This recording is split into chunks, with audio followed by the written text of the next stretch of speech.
Kasus dugaan korupsi di Pertamina tidak hanya cukup dengan meminta maaf, saudara. Ada permufakatan jahat di kasus ini.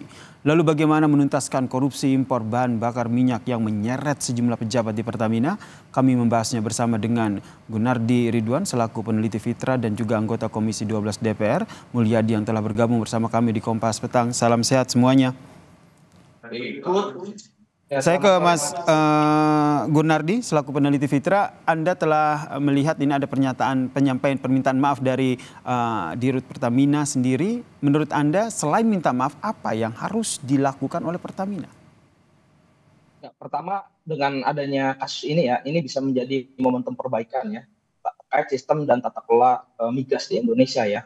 Apalagi kita tahu ya bahwasannya kasus ini sebenarnya kan juga pernah terjadi ya. Artinya kasus tata kelola migas ini juga pernah terjadi di tahun-tahun sebelumnya. Di mana juga bahkan pemerintah pernah membentuk tim reformasi tata kelola migas ya, yang mana memberikan beberapa rekomendasi untuk tata kelola migas tersebut. Tapi nampaknya di tahun ini ya, khususnya di 2025, temuan Kejagung menurut saya perlu kita apresiasi ya.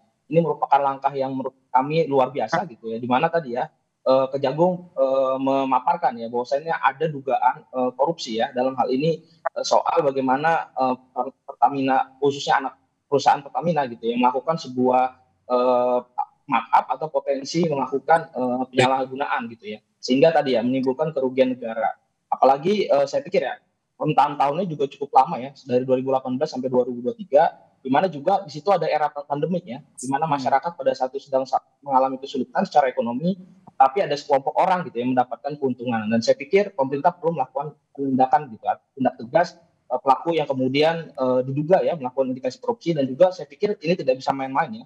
Pemerintah ataupun aparat penegak hukum juga perlu menelusuri ya kemana alirannya gitu ya, biar lebih jelas dan juga tidak hanya mengambang di atas saja gitu. Menelusuri aliran ini lebih jelas sehingga memang Pertamina ini benar-benar harus diselamatkan, dengan catatan memang orang-orang yang terlibat dalam kasus di dugaan korupsi ini juga diusut begitu.